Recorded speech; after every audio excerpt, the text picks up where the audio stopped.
Hello and welcome to the garden. So I haven't been here for the best part of a month. So we had to make a little trip and that got extended, and as a consequence it's been more or less a month since I was last in the garden looking after the plants. And as you can imagine, things are a bit of a mess now. And we're used to seeing plenty of videos about all the good things that are happening in the garden. But I thought I would share with you today a tour of the various disasters and the big mess that I've got to clear up now. Because of course in the greenhouses and the polytunnel, things are going completely nuts if you leave them for much more than a week or two. So I think at the end of this video, my top tip will be, don't ever leave your garden alone. Thankfully, we had some friends pop round partway through our trip and they helped themselves to lots of tomatoes and peppers and cucumbers and stuff like that. So I like that. I don't, it would have been a shame to waste the produce. They also did us a huge favour by trimming all the basil back, and it looks like, at least for the most part, the basil plants have survived. We're at that time of year now where greenhouse crops are going over anyway. Depends on how early you got them started, what state they're in, and whether you've got botrytis in your greenhouses or polytunnels, or the weather conditions and so on. But this time of year we are getting towards the end of the good cropping time.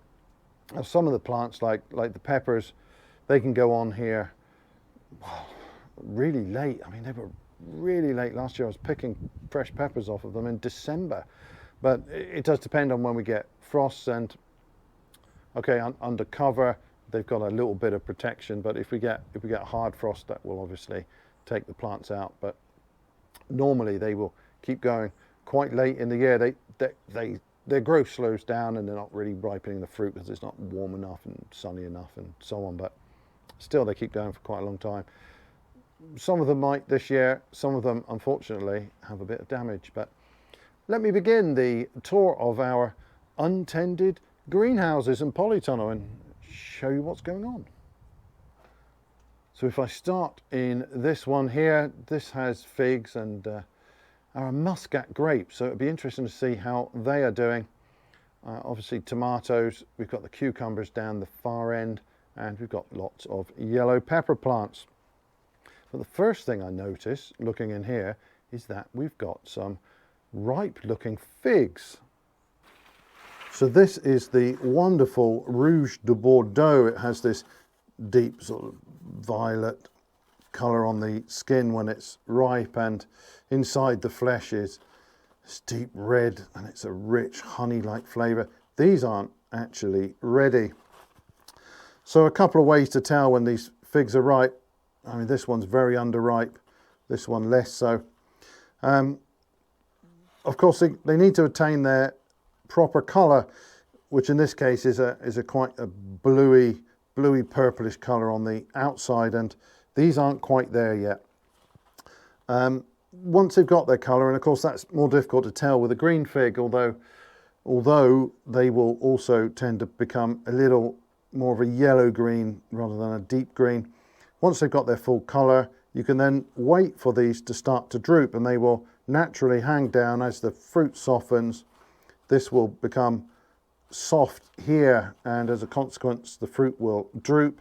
That's a really good indicator that they're ready, and very often then you'll get cracks on the skin. Now when you see cracks on the skin of a fig, that is by no means a defect. That's very common.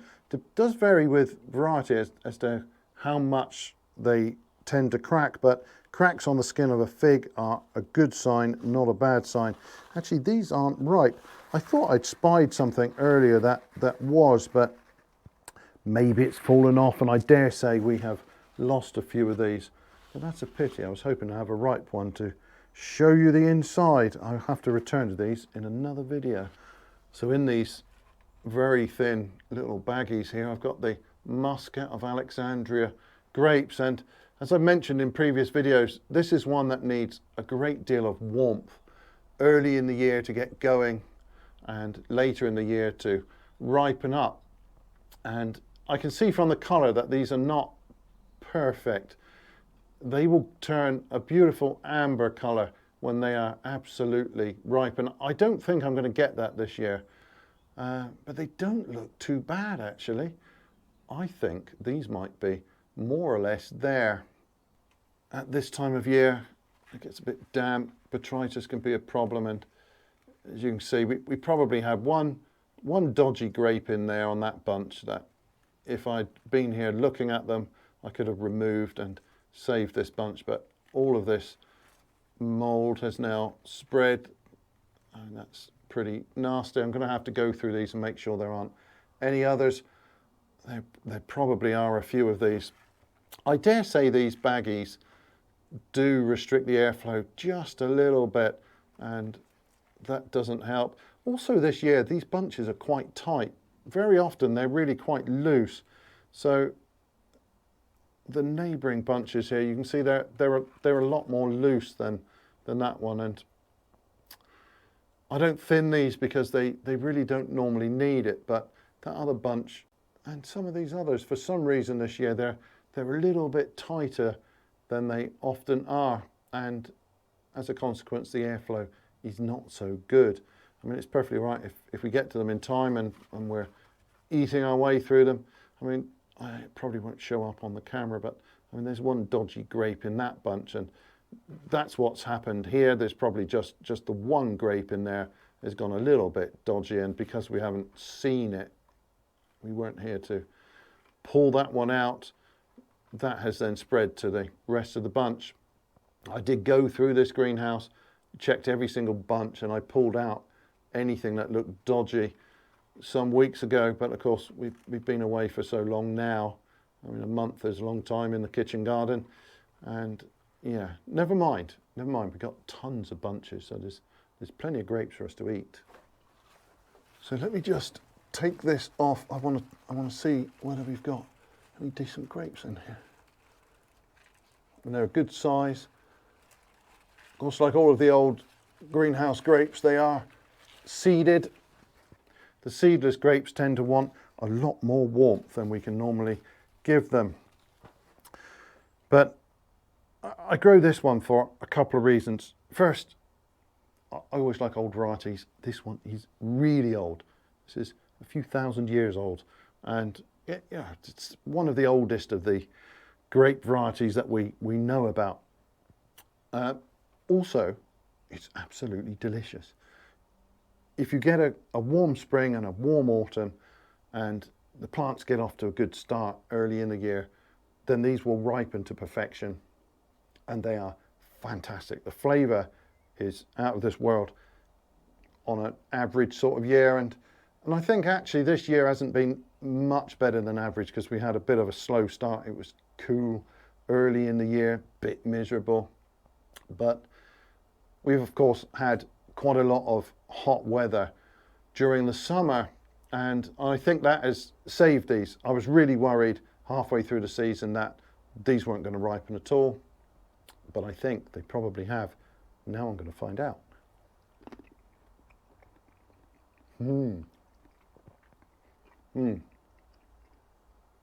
That's absolutely delicious.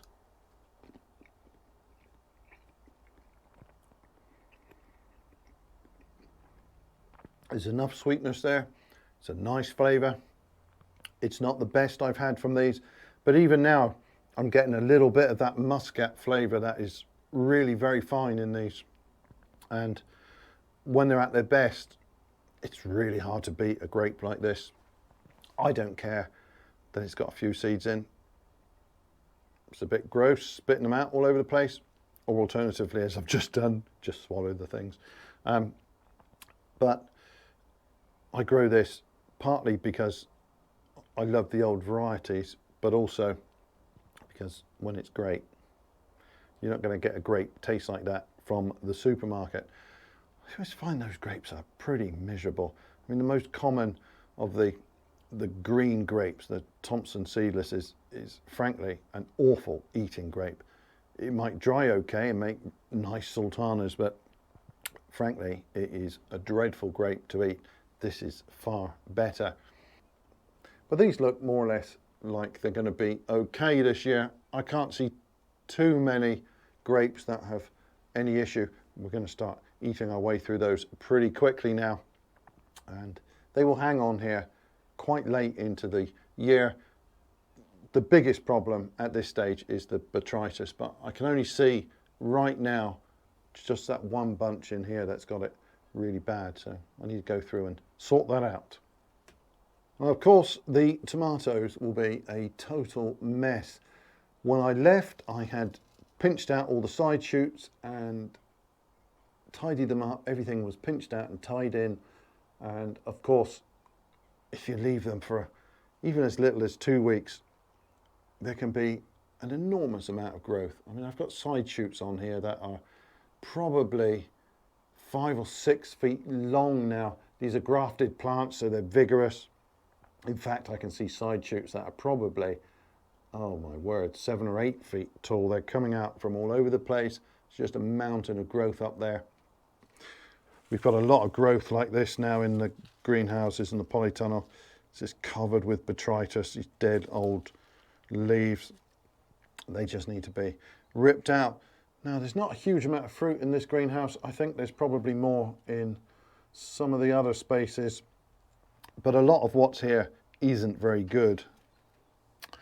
So we have undoubtedly lost some of the fruit. I mean, at a glance they look okay, but when you take a closer look, this is really soggy. It's oozing, it's split and mouldy. So this fruit's no good. There's one around the back here. It looks okay at a glance, but if I just pull that off, around the other side it's split and there's mould in there. That's just nasty. Of course, it's always a shame to see fruit like that, but actually we haven't lost that much here. Really, our friends took quite a lot away and have put it to good use, and we have filled our freezer. We have no more freezer space left for tomato sauce. We've turned over 120 kilos of tomatoes into sauce this year, and that's enough to keep us going until we're harvesting next year. Exactly the same happened last season. We made so much tomato sauce that we were well into the harvest this season before we'd finished it, so it should be plenty. Some of these tomatoes will be okay. We can still use a few of them, and I think at this point we're going to strip, certainly in this greenhouse, the rest of the plants out because there's not much fruit on them. Maybe 1 or 2 that will leave. If there's some green fruit that might still ripen, but most of the tomatoes I think we can take out, and it doesn't help at all to leave all this material in here with the botrytis, so it's probably best to get that out sooner rather than later. Well, this is one of the peppers. It is still setting fruit up here. That's not going to develop, but I mean, this is, I don't know how tall that is now, 9 or 10 feet tall. It's a bit of a monster. A bit further down, we do have fruit on it, and these will almost certainly mature unless we get some really hard early frost. These will mature. I mean, they're not far from being mature fruits. They're a long way from being ripe. Whether we actually get ripe fruit from them, that's another matter. I would much prefer to have these yellow, or at least partly yellow, rather than completely green. But nonetheless, there are fruits on here still that are in reasonable condition. Some that were undoubtedly green when our friends last came through and harvested. Now it's ripe. That looks lovely. That's great. It's damaged here actually on the stem, so, but it doesn't matter. That's a nice fruit. That's perfectly right. However, rather tragically, we are losing a fair bit here. We've got quite a lot of plants here where the stem has snapped. So as they've been growing up, I've been coiling this string around the stems, and that's plenty enough to support them. But of course, this has grown a lot since we've been away, and more importantly, the weight of the fruit has increased a lot since we've been away. And yeah, all of that fruit has caused the stem to snap. Now, these aren't really mature. I can probably use some of these green, actually. They're probably large enough. They probably taste all right, but of course they're not going to ripen now. The stem is broken, and yeah, this is really sad. But I mean, that's a lot of growth to have. Of course, I've been away the best part of a month, so yeah, it's a long time. And again, this plant must have been a good 10 feet tall. So I mean, they've grown really well this season. Can't complain, and we have had a huge harvest, so it doesn't really matter. I've got some peppers in the freezer, actually. We've had so many. We've got another snapped stem here. This is all, yeah, that's snapped long ago, because this is all now wrinkled and softened, so those fruits aren't good there. This fruit here, well, it looks all right at a glance, but the end is now starting to rot, and there's lots of botrytis there. That's really a pity. But some of the other plants are perfectly okay, and they haven't broken, and there's young fruit on there. It's getting quite late in the season now for these to do a lot, but we'll see what happens. Hopefully we at least get a nice crop of green peppers, if not yellow. The cucumbers, of course, are a bit of a mess. This is a ridiculous fruit. Actually, this one is rock hard, and it's still perfectly green. This variety is Carmen. I don't normally grow hybrids, but this one is a hybrid. But even the really big cucumbers still maintain pretty good quality. It's quite an impressive variety, actually, in almost every respect. I think the flavour's better on the old ones, but nonetheless, it is a good variety. I think this cucumber could be used. Its neighbour, however, is a disaster. Look at the size of it. It's absolutely enormous. It's more like a marrow, and I'm afraid we've got quite a few of these. The cucumbers, of course, are immensely productive. They produce many, and this variety, very large fruits. And as soon as you see it go a little bit sort of yellow on the skin there, I mean, this cucumber's gone far too far. So this one's no good. There are a few young ones coming, so we might get 1 or 2 more cucumbers before the plants pack up, but yeah, they're okay. I'm not too worried about those. My ginger here is growing away quite happily. No flowers on it, which is a pity, because the flowers on the ginger are very pretty. Nice little flowers, but we're not getting flowers this year. Maybe we will next year. Now, what I'm inclined to do is to leave this in the ground, and I will cover it, I think, with a thick layer of straw. See if we can keep this going until next year. But I mean, when I planted these, there were single stems coming from each piece of ginger, and I mean, here I've got 3 good sized stems. There's a new one coming up. That's more or less what's happened in every position. I think we've got several stems in each place now. But yeah, this needs a bit longer to do anything serious.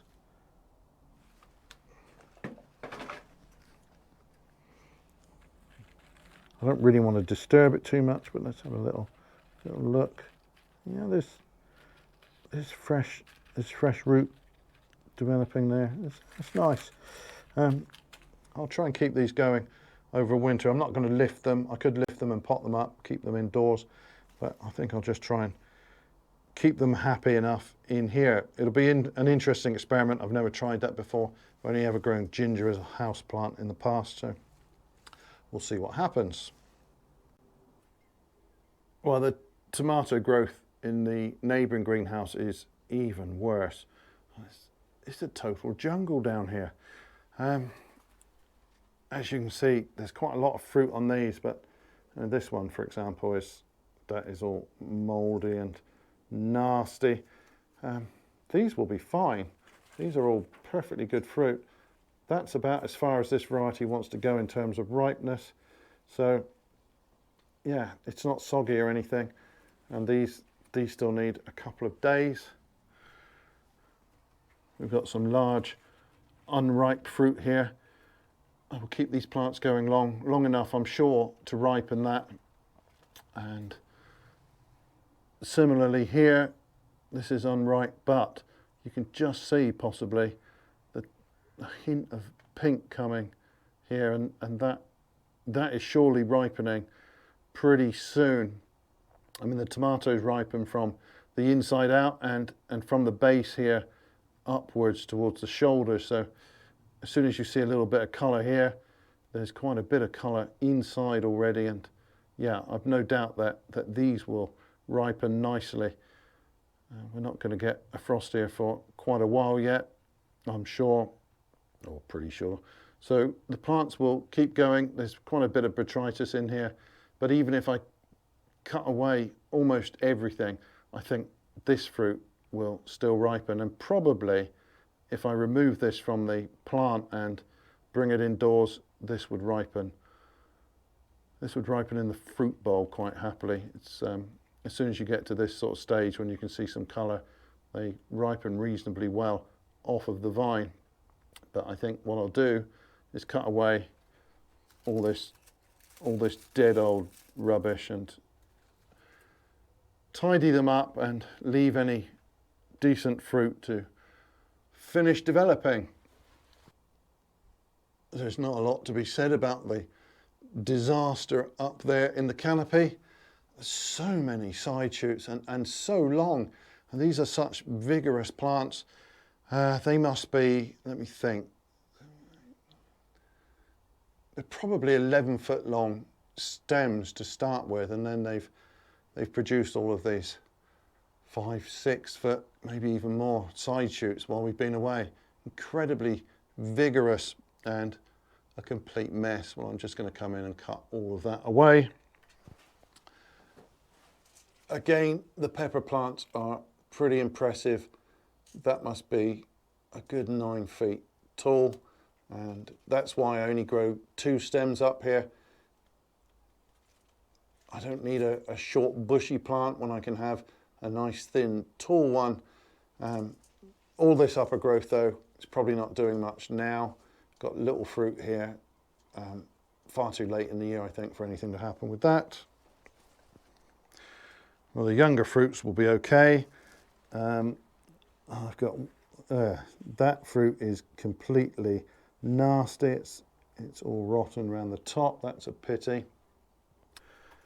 And then some of them late in the season, well, you can see this one is really unhappy. All these leaves are drooping and dehydrated, and there's usually a pretty common cause for that, and that will be some decay further down the stem.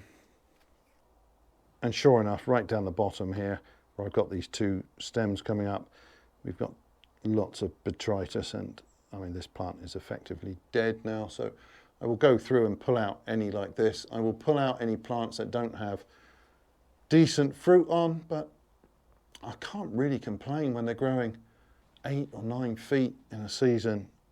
That's pretty good. I'm very happy with that. Similar story in here, really. The polytunnel is a bit of a mess. It's quite a shame. It was lovely and tidy some weeks ago, but you can see all this new growth. These are side shoots, and they're just huge. But I do have fruit in here that is ripening up very nicely. So these will be absolutely fine. And looks like there is yet another batch of tomato sauce ready to be made, though where I'm going to put it, I have no idea. Now these stems up here, these are pretty long. They come all the way up the side of the polytunnel and then all the way across the roof, and very often you might be tempted to pinch them out at sort of 5 or 6 feet in height, and it really does depend on the growing conditions and on the variety. And these grafted plants, because they're so vigorous, they've grown all the way up to the top of the polytunnel here, and I've tied them in as far as the ridge. These were all pinched out, so there was only one stem up here when I left. And you wouldn't normally expect these trusses to do anything. You'd think the fruit would be tiny and it would never ripen, but because these grafted ones grow at such a rate, all of these fruit will definitely ripen, and I can see actually quite a bit of it has gone manky. So here we've got a lot of dodgy growth, and we've got skanky tomato here, but these others will be perfectly right. No, not that one. That one's awful. Got botrytis there. So I've got a lot of work to do to come through and thin that out. I've got a sea of weed here, but actually I've got some nice big onions still in the ground. I don't know why, but these onions were growing on for so much longer than those outdoors. I would have thought it would be the other way round. These were just some spares that I just planted up the centre of the tunnel, and they grew and grew. I mean, that's a lovely onion. It's still got green on the ends. It's not long since that has keeled over and stopped growing, but I will harvest all of those. They look great. I think this is the Tropea rossa onion. Beautiful, sweet onion that. I look forward to that. And there's another big fella. They did like growing in here, and well, I'm happy to have that extra crop. This is another of my favourite varieties. This is the Roscoff onion, beautiful pink tinged onion, and that's a really good size. I wonder why they grew so well in here. It's interesting. I thought they would, if anything, I thought they might bolt in here, but no, they're very happy, and those are great. So at least I get a nice harvest there. Now my aubergines this year have actually been immensely productive. I must confess that very often they're a little bit disappointing in terms of yield, but we've eaten tons of these and they've grown ever so well. Some of these are about 6 foot high on the stems that I've kept. Now, some of these fruits will be okay, but I think many of them will have gone too far. This one is probably borderline. It looks like it's a little bit too old, and when it's too old it gets a bit seedy. The flesh can be a little bit bitter, so that might not be great. I think most of these fruits are probably a little bit too old now, but hopefully I'll find one or two I can make use of. This one here is very attractive. This is Rosa sfumata, which is this sort of pink tinged fruit. This is a nice one. I think this fruit is actually okay. The plant itself is unhappy, just like some of the peppers. Because I wasn't here stringing it up, it has broken there, but never mind. Well, we've still got a little bit of basil here. It is looking a bit rough, but I think I can find some on here that's quite decent, because our friends came through and took off all the flowers, and that's really important. But so long as you keep pinching the basil back, every time you cut it back, you get 2 new stems come up. As long as you cut it above a node. So here, well, you can see I've pinched off or cut that one off a long time ago, but you can see the new stems coming up, and each one of these clumps along here was just 3 or 4 stems from a pot of supermarket basil that we divided up and planted out earlier in the year. And yeah, you've got to come around often and pinch out, especially when it starts to flower like that. As long as you pinch it out, it will keep going. And some of this looks quite usable. Some of it is admittedly rather ragged now. I've got more peppers in here. Now these are fine. These are starting to ripen, and they don't go a deep red, sort of an orangey red. This is sweet banana, and normally I take these when they're green. It's one of those that I actually like when it's a pale green or sort of yellowy green. There's a younger one, and this one here. This one's mature, and that's how I like to take them, sort of a yellow-green colour. But these ripe ones will be perfectly all right, and I've got a ton of them in there. They've done all right this season. It's a very productive variety, this, and although the plants are looking ragged now, I've got plenty of fruit here. They will hang on these ragged plants for a few weeks to come yet, so I've got plenty of time to use them up. Well, this is a very sorry sight. This is where my melon plants used to be, and whilst our greenhouses are on an automatic watering system, these are not, and obviously these plants have died, and the fruits that were developing on them, they are really rather nasty now. So it's a pity I'm not going to get to taste any of the melons I started earlier in the year. If we'd only been away for a couple of weeks, we would probably have got away with that. We did have somebody give them a drop of water, so they would probably have survived, but we were just away for too long and right in the middle of melon season, which is a shame.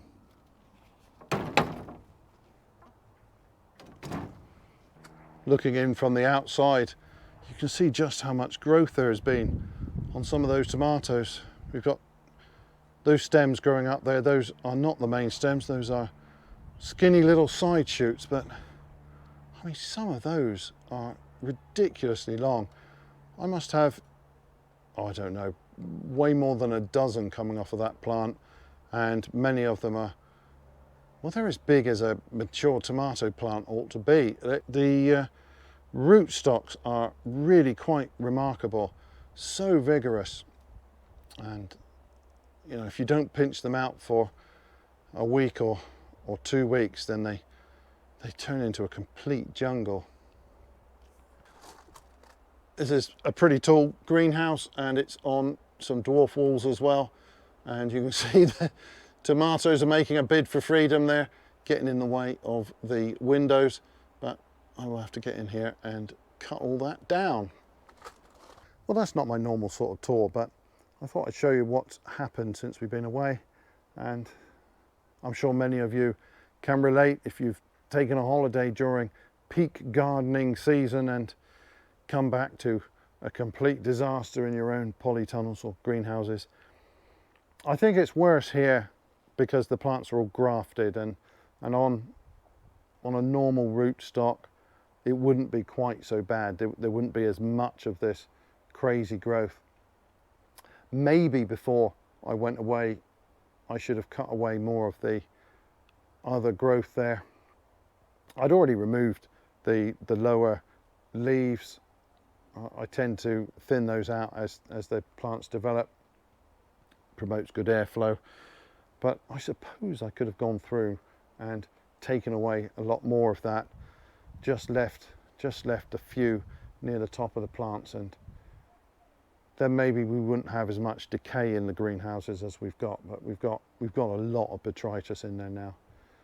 I'm going to get on and eat those grapes before they all succumb. But anyway, slightly different tour than usual, but thanks ever so much for watching, and bye for now.